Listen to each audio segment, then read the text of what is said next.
ప్రియులారా, మన వాక్య భాగం రోమా పత్రిక 4వ అధ్యాయం 1 నుండి 12వ వచనం వరకు సావధానంగా వినండి.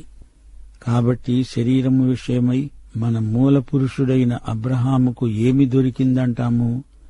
అబ్రహాము క్రియల మూలముగా నీతిమంతుడని తీర్చబడిన ఎడల అతనికి అతిశయ కారణము కలుగుతుంది గాని అది దేవుని ఎదుట కలగదు. లేఖనము ఏమి చెబుతోంది? అబ్రహాము దేవుణ్ణి నమ్మాడు, అదే అతనికి నీతిగా తీర్చబడింది. పనిచేసేవానికి జీతం రుణమే కాని దానమని ఎంచబడదు. పనిచేయక భక్తిహీనుణ్ణి నీతిమంతునిగా తీర్చేవాని యందు విశ్వాసముంచేవానికి వాని విశ్వాసము నీతిగా ఎంచబడుతుంది. ఆ ప్రకారమే క్రియలు లేకుండా దేవుడు ఎవర్ని నీతిమంతులుగా ఎంచుతాడో ఆ మనుష్యుడు ధన్యుడు. దావీదు కూడా చెప్తున్నాడు, ఎలాగనగా తన అతిక్రమములకు పరిహారము నొందినవాడు, తన పాపమునకు ప్రాయశ్చిత్తము నొందినవాడు ధన్యుడు. ప్రభువు చేత నిర్దోషి అని ఎంచబడినవాడు ధన్యుడు. ఈ ధన్యవచనము సున్నతి గలవారికి చెప్పబడిందా? సున్నతి లేనివారిని గూర్చి కూడా చెప్పబడిందా? అబ్రహాము యొక్క విశ్వాసము అతనికి నీతి అని ఎంచబడింది అంటున్నాము గదా. మంచిది. అది ఏ స్థితి యందు ఎంచబడింది? సున్నతి కలిగి ఉండినప్పుడా, సున్నతి లేనప్పుడా? సున్నతి కలిగి ఉండినప్పుడు కాదు, సున్నతి లేనప్పుడే. సున్నతి లేనివారైనా నమ్మిన వారికందరికీ అతడు తండ్రి అగుట వలన వారికి నీతి ఆరోపించడానికి అతడు సున్నతి పొందక మునుపు తనకు కలిగిన విశ్వాసము వలననైన నీతికి ముద్రగా సున్నతి అని గుర్తు పొందాడు. సున్నతి గలవారికి తండ్రి అవటానికి, అనగా సున్నతి మాత్రము పొందినవారు మన తండ్రి అయిన అబ్రహాము సున్నతి పొందక మునుపు అతనికి కలిగిన విశ్వాసము యొక్క అడుగుజాడలను బట్టి నడుచుకున్న వారికి తండ్రి అవడానికి ఆయన ఆ గుర్తు పొందాడు. వింటున్నారా? ఈ అధ్యాయమంతా అబ్రహామును గురించి, అతని విశ్వాసాన్ని గురించే చెప్పబడింది. అబ్రహాము విశ్వాసమే అతని నీతి. విశ్వాసమును నీతిగా పరిగణించినవాడు దేవుడు. ప్రతి విశ్వాసీ నీతిమంతుడే. పౌలీయమైన వివరణ సైద్ధాంతికంగా ఎంతో లోతైనది, గంభీరమైనది, అర్థవంతమైనది. మానవుడు పాపి. పాపులైన మనుష్యులకు దేవుడు నీతిని దానముగా ఇచ్చాడంటే అది విశ్వాసము ద్వారానే సాధ్యం. విశ్వాసము ద్వారా నీతిమంతులమవుతాము. ఈ సత్యాన్ని విశదీకరించడానికి అబ్రహాము, దావీదు అనే వ్యక్తులను పౌలు పేర్కొంటున్నాడు. పౌలు జీవించిన కాలంలో ఇశ్రాయేలు జాతి యావత్తు అబ్రహామును, దావీదును ఎంతో గొప్పగా చెప్పుకునేవారు. భక్తి, విశ్వాసము విషయంలో ఈ ఇద్దరిని మించిన వారు లేరు. అబ్రహాము హీబ్రూ జాతికి మూలపురుషుడు, దావీదు వారికి రాజు. ఒక గొప్ప రాజుగా దావీదుకు ఎవ్వరూ సాటిరారు. ఈ ఇద్దరూ పాత నిబంధన వ్యక్తులు. వీరిని పౌలు మనకు ఎత్తి చూపుతున్నాడు. ధర్మశాస్త్రానికి, సువార్తకు ఉన్న అవినాభావ సంబంధాన్ని చూపడమే పౌలు యొక్క ముఖ్యోద్దేశ్యం. ధర్మశాస్త్రము, సువార్త ఈ రెండిటిలో సమాన ధర్మములు లేనట్లే కనిపిస్తుంది. అయితే ఒకదాన్ని ఒకటి ప్రాతిపదికంగా వ్యతిరేకించవు, కొట్టివేయజాలవు. ఈ రెండు దేనికవే ప్రత్యేకంగా ఉన్నాయి. ధర్మశాస్త్రం రాకముందు, ధర్మశాస్త్రము కింద విశ్వాసం అవసరం. విశ్వాసము లేనిది అదీ లేదు, ఇదీ లేదు. ధర్మశాస్త్రం రాకముందే అబ్రహాము విశ్వాసము ద్వారానే నీతిమంతుడుగా తీర్చబడ్డాడు. దావీదు ధర్మశాస్త్రం క్రింద ఉన్నాడు. అతడు కూడా విశ్వాసం ద్వారానే నీతిమంతుడయ్యాడు. అదే సత్యాన్ని దావీదు తన కీర్తనల్లో గానం చేశాడు. పౌలేమీ కొత్త సిద్ధాంతాన్ని ప్రతిపాదించటం లేదు. యూదునికి, యూదేతరునికి, సున్నతి గలవారికి, అది లేనివారికి విశ్వాసమే ఆధారం. విశ్వాసమే నీతిమత్వానికి మార్గం. అబ్రహాముకు, దావీదుకు ఆధారమొక్కటే. అబ్రహాముకు, దావీదుకు, ఆ మాటకొస్తే పౌలుకు అదే ఆధారం. ముగ్గురూ నీతిమంతులైంది విశ్వాసం ద్వారానే. ధర్మశాస్త్రం బాలశిక్షకుడు. ధర్మశాస్త్రం తన కింద ఉన్న వారిని చేయి పట్టుకొని యేసుక్రీస్తు దగ్గరికి నడిపించింది అని పౌలు తేటగా విడమర్చి చెప్తున్నాడు. ఈ అధ్యాయంలో మొదటి 5 వచనాలలో అబ్రహాము ఎలా నీతిమంతుడయ్యాడో పౌలు చూపుతున్నాడు. మన పితరుడు అబ్రాహాము, మనము అబ్రాహాముకు విశ్వాస సంతానం. క్రియల ద్వారా అబ్రహాము దేవుని నీతిని పొందలేదు. క్రియల ద్వారా అతడు నీతిమంతుడైతే అది అతనికి గర్వకారణమై ఉండేది. అబ్రహాము దేవుణ్ణి నమ్మాడు. ఆ విశ్వాసమే అతనికి నీతిగా ఎంచబడింది. పనికి జీతం వస్తుంది గాని ఇది పని కాదు. నీతిమత్వం జీతము కాదు. ఇది ఉచితంగా ఇవ్వబడిన దానం, నీతి దానం. విశ్వాసి విశ్వాసమే దేవుని దృష్టిలో నీతి. దావీదు కూడా తన కీర్తనల్లో ఇదే సత్యాన్ని గానం చేశాడు. పాపములకు ప్రాయశ్చిత్తం పొందినవాడు ధన్యుడు. ఇది నీతి తీర్పు. అబ్రహామును గురించి ఏమందాము? విశ్వాసమందు అబ్రహాము మనకు మూలపితరుడు. మానవ క్రియా కృషి వల్ల అతడు పొందిందేమిటి? సువార్తలో మనిషి అతిశయించడానికి ఏదీ లేదు. సువార్త ధర్మశాస్త్రము చెయ్యజాలనిది చేసింది. అబ్రహాముకైనా దావీదుకైనా ధర్మశాస్త్రం ఏమి చేయగలిగింది? ఇశ్రాయేలు జాతి అబ్రహాముతోనే ఆరంభమైంది. అబ్రహాము విశ్వాసులందరికీ తండ్రి. అబ్రహాము మొదటి విశ్వాసి. విశ్వాసము, నీతిమత్వము అనే ఆశీర్వాదాలు అబ్రహాముతోనే మొదలయ్యాయి. అబ్రహామీయ విశ్వాసమే మనకందరికీ వరవడి. మోషే ప్రోక్తమైన ధర్మశాస్త్రం యూదులకు అతిశయ కారణం. నోవహు కాదు, ఆదాము కాదు, యూదులకు అబ్రహామే ఆరంభం. అయితే శరీరాన్ని బట్టి అబ్రహాముకు సంక్రమించిందేమిటి? శరీరానుసారంగా అబ్రహాము సాధించింది ఏమిటి? వాటిలో అతిశయాస్పదమేమీ లేదు. అబ్రహాము తన శరీర కార్యాలను గురించి సిగ్గుపడాల్సి వచ్చింది. అబ్రహాము క్రియల వల్ల అతడు నీతిమంతుడవలేదు. అబ్రహాము గొప్ప వ్యక్తి. లోతు విషయంలో అబ్రహాము వైఖరి ఎంతో ఉదాత్తమైనది. సొదొమ గొమొర్రా రాజులు వచ్చి తనకు గొప్ప నజరానాలు తెస్తామంటే అబ్రహాము తిరస్కరించాడు. అయితే మరో సందర్భంలో అబ్రహాము దేవుని మాటను నమ్మలేకపోయాడు. ఈజిప్టుకు పారిపోయాడు. ఈజిప్టు దాసీదాన్ని కూడి కన్న కొడుకు ఇష్మాయేలు అవిశ్వాసపుత్రుడు. ఈ సంఘటనల్లో అబ్రహాము ఎంతో సిగ్గుపడ్డాడు.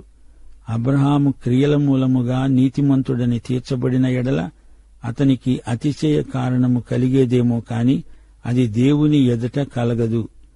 దేవుని యందు అతిశయించేవాడు తన క్రియలలో అతిశయించడు.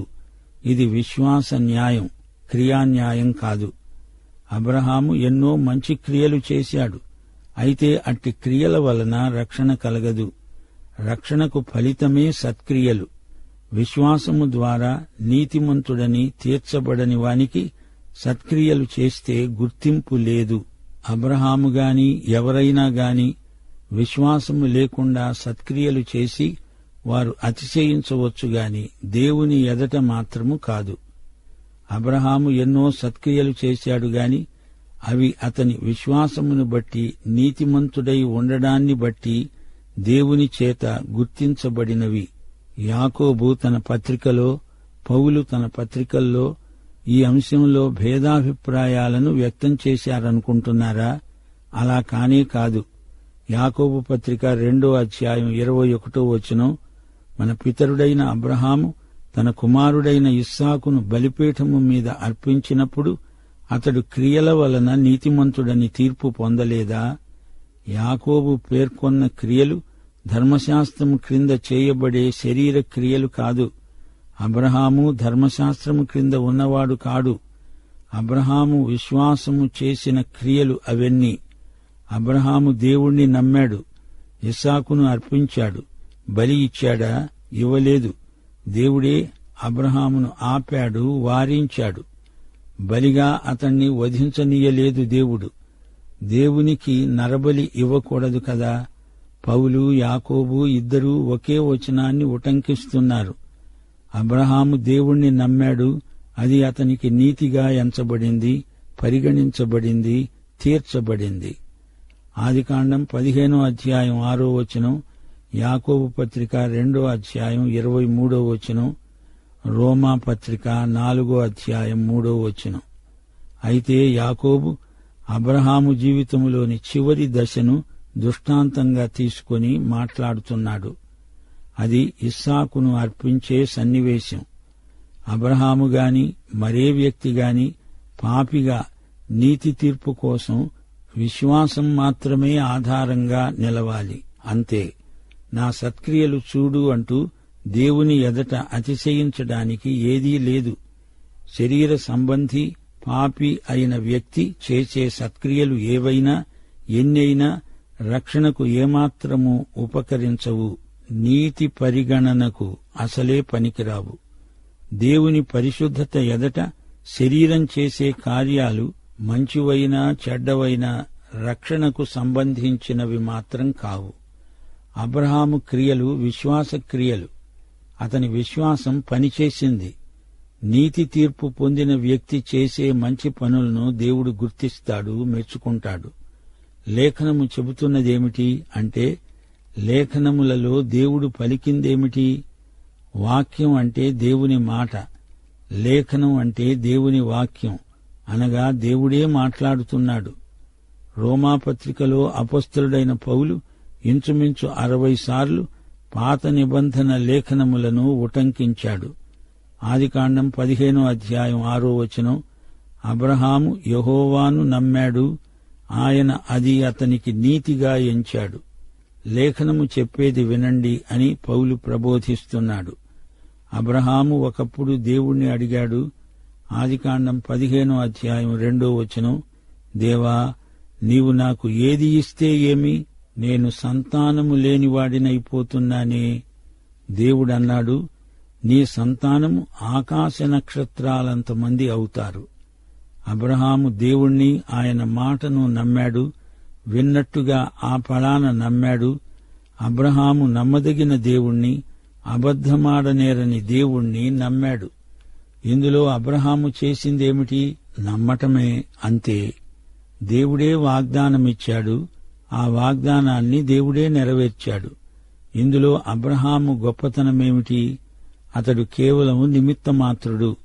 దేవుడు చెప్పింది నిజమని, సత్యమని అబ్రహాము తన హృదయంలో నమ్మాడు. అబ్రహాము విశ్వాసము క్రియ కాదు గాని అతని విశ్వాసము సజీవమై పనిచేసింది. విశ్వాసము క్రియ కాదు, అది ఒక వైఖరి. అబ్రహాము హృదయం దేవుని వైపునకు పరిగెత్తింది. దేవుని వాగ్దానం మీద అబ్రహాము దృష్టి కేంద్రీకరించబడింది. అంచేత దేవుడు తన వాగ్దానాన్ని ఎట్టి ఆటంకము అభ్యంతరము లేకుండా నెరవేర్చాడు. విశ్వాసము అబ్రహాము గొప్పతనం కాదు. విశ్వాసం అబ్రహామును ఆ ఫలాన దేవదూతగా మార్చిందని కాదు. అబ్రహాము దేవుణ్ణి పూర్తిగా నమ్మాడు. అంచేత దేవుడు తాను వాగ్దానం చేసింది అతడి పట్ల నెరవేర్చాడు. ఆదికాండం 12వ అధ్యాయం 3వ వచనం, భూమి యొక్క సమస్త వంశములు నీయందు ఆశీర్వదించబడతాయి. గొప్ప వాగ్దానం. అబ్రహాము విశ్వాసమే అతనికి నీతిగా ఎంచబడింది. అది దేవుడు అబ్రహాము లెక్కలో జమకట్టాడు అని అర్థం. అది నీతి అని ఆయన తీర్పు చెప్పాడు. ఆ విధంగా పరిగణించాడు. పనివాడు పనిచేసి జీతం పుచ్చుకుంటాడు. ఈ పనికి ఇంత జీతం అని కేటాయించబడి ఉంటుంది. అబ్రహాము జీతగాడు కాడు, అలాంటి పనివాడు కాడు. అబ్రహాముకు దేవుడిచ్చింది అతడు కష్టపడి సంపాదించుకున్నది కాదు.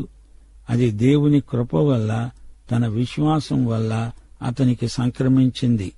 రక్షణను సంపాదించుకునేందుకు నీవు చేసే పని ఏమీ లేదు. నీతి బాహ్యులను నీతిమంతులుగా ఆయనే తీరుస్తాడు. 3వ అధ్యాయం 10వ వచనం, లోకములో నీతిమంతుడు లేడు, ఒక్కడూ లేడు. యేసు చేస్తే నీతిమంతులమవుతాము, లేకపోతే లేదు. క్రీస్తుకు బయట ఎవడైనా నీతిమంతుడున్నాడు అంటే దేవుడు అబద్ధికుడవుతాడు. నీవు నీతిమంతుడివి అవ్వాలి అంటే నీకు విశ్వాసముండాలి. క్రియతో నిమిత్తం లేని విశ్వాసాన్ని దేవుడు కోరుతున్నాడు. విశ్వాసమనే దానిలోని శక్తి కాదిది. మనం విశ్వాసముంచిన దేవుని శక్తి మాత్రమే. దేవుని నుండి ఆయన కృపను మనం పొందడానికి విశ్వాసమే ఏకైక సాధనం. మన విశ్వాసం దేవుణ్ణి మహిమపరుస్తుంది, దేవుని నీతిమత్వాన్ని స్వీకరిస్తుంది. అబ్రహాము విశ్వాసమును బట్టి దేవుడు నీతిని అబ్రహాము లెక్కలో జమకట్టాడు అని గ్రహించాలి. విశ్వాసమే నీతిగా ఎంచబడడం విశేషం. అది దేవుని నీతి. 6వ వచనము నుండి దావీదును మరో దృష్టాంతంగా పౌలు ఎత్తి చూపుతున్నాడు. ఆ ప్రకారమే క్రియలు లేకుండా దేవుడెవణ్ణి నీతిమంతుడిగా ఎంచుతాడో ఆ మనుష్యుడు ధన్యుడు అని దావీదు చెప్తున్నాడు. దావీదు ధర్మశాస్త్రము క్రింద ఉన్నాడు. అబ్రహాము కాలానికి ఇంకా ధర్మశాస్త్రం రాలేదు. అబ్రహాము తరువాత 400 సంవత్సరాలకు గాని ధర్మశాస్త్రము ఇవ్వబడి ఉండలేదు. దావీదు ధర్మశాస్త్రం క్రింద ఉన్నవాడే అయినా ధర్మశాస్త్రాన్ని బట్టి రక్షణ పొందలేదు. దావీదు సత్క్రియల ద్వారా రక్షించబడలేదు. అతడు చాలా చెడ్డ పనులు కూడా చేశాడు. అయితే దేవుని కృపను బట్టే అతడు రక్షించబడ్డాడు. అదే ప్రాతిపదిక మీద అతడు నీతిమంతుడని దేవుని చేత పరిగణించబడ్డాడు. దేవుని నీతి మన సత్క్రియలను బట్టి కాదుగాని దేవుని కృపను బట్టి, మన విశ్వాసమును బట్టి కలిగిందని మనము గ్రహించాలి. 32వ కీర్తన 1-2 వచనాలు. పౌలు ఈ సందర్భంలో వీటినే ఉటంకిస్తున్నాడు. తన అతిక్రమములకు పరిహారము నొందినవాడు, తన పాపమునకు ప్రాయశ్చిత్తము నొందినవాడు ధన్యుడు. యెహోవా చేత నిర్దోషి అని ఎంచబడినవాడు, ఆత్మలో కపటము లేనివాడు ధన్యుడు. 32వ కీర్తన 51వ కీర్తన ఈ 2 పశ్చాత్తాప కీర్తనలు. దేవుని ఎదుట దావీదు తాను చేసిన గొప్ప పాపాలు ఒప్పుకుంటున్నాడు. దేవుడతన్ని క్షమించి తిరిగి చేర్చుకున్నాడు. పాపాలు క్షమించబడిన పశ్చాత్తప్తుడు ధన్యుడు. అతిక్రమము అనగా ధర్మశాస్త్ర ఉల్లంఘన. అది దావీదు తెలిసి చేసిన పాపం. అతడు పశ్చాత్తప్తుడైనప్పుడు దేవుడు క్షమించాడు. మన పాపాలన్నిటినీ యేసు రక్తం కప్పేస్తుంది. పాపక్షమాపణ అనుభూతి క్రైస్తవ భక్తి జీవితానికి ఆధారం.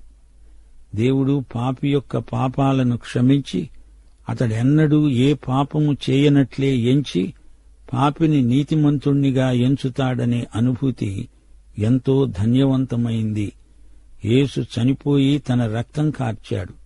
ఆ రక్తం మనకు జీవం, సమృద్ధి జీవం. 2 సమూయేలు 12:13 వచనంలో ప్రవక్త అయిన నాతాను దావీదుతో అన్నాడు, నీవు చావకుండునట్లు యెహోవా నీ పాపమును బట్టి నిన్ను శిక్షించడు. దేవుడు దావీదును ఎంతో క్రమశిక్షణలో పెట్టాడు. ఒక ధనికుడు బీదవాని గొర్రెపిల్లను దౌర్జన్యంగా లాక్కున్నాడంటే అతనికి 4 రెట్ల నష్టపరిహారం ఇవ్వవలసిందే అన్నాడు దావీదు. దావీదు 4 పిల్లలు మృతి చెందారు. బెత్షెబా కన్న కొడుకు అమ్నోను అనే జ్యేష్ఠ కుమారుడు, అబ్షాలోము, అదోనియా ఈ 4 మృతి చెందారు. జీవితకాలమంతా దావీదు ఎంతో మనస్తాపం అనుభవించాడు. దేవుడతన్ని క్షమించాడు. పాప ప్రాయశ్చిత్తం పొందినవాడు దావీదు. యెహోవా చేత నిర్దోషి అని ఎంచబడినవాడు ధన్యుడు అని దావీదు స్వయంగా చెబుతున్నాడు. దేవుడు అనుగ్రహించే నీతిమత్వము విశ్వాసులందరికీ సార్వత్రికం. ధర్మశాస్త్రము లేని అబ్రహాము ధర్మశాస్త్రము లేకుండానే నీతిమంతుడిగా ఎంచబడ్డాడు. అంతేకాదు, అబ్రహాము సున్నతి పొందకముందే నీతిమంతుడని ఎంచబడ్డాడు. అబ్రహాముకు దేవుడు వాగ్దానం చేశాడు. ఎట్టి ఒడంబడిక లేకుండానే అంతకు ముందే అబ్రహాముకు విశ్వాసము ద్వారా నీతి తీర్పు లభించింది. అబ్రహాము దేవుని నోటి మాట నమ్మాడు. దేవుడన్నాడు, అబ్రహాము నమ్మాడు. సున్నతి అనే ముద్ర రాకముందే అబ్రహాము విశ్వాసముంచటం, అతని విశ్వాసం అతనికి నీతిగా ఎంచబడడం జరిగింది. అబ్రహాము నీతిమంతుడయ్యాడు. గలతీ పత్రిక 3వ అధ్యాయం 6-18 వచనం వరకు 4వ అధ్యాయం 21 నుండి 31 వచనం వరకు ఇదే అంశాన్ని పౌలు కూలంకషంగా చర్చించాడు. అబ్రహాము దేవుణ్ణి నమ్మినందున అది అతనికి నీతి అని ఎంచబడింది. దేవుడు విశ్వాసమూలముగా అన్యులను నీతిమంతులనుగా తీరుస్తాడు. మనము స్వతంత్రురాలి కుమారులము గాని దాసి కుమారులము కాము. శరీరమును బట్టి పుట్టినవాడు ఆత్మను బట్టి పుట్టిన వానిని ఎలా హింస పెట్టాడో ఇప్పుడు అలాగే జరుగుతున్నది. పాఠం ఇంతటితో సమాప్తం. మన ప్రభువైన యేసుక్రీస్తు వారి కృప, తండ్రి అయిన దేవుని ప్రేమ, పరిశుద్ధాత్మ అన్యోన్య సహవాసము మనకందరికీ సదాకాలము తోడై ఉండునుగాక. ఆమేన్.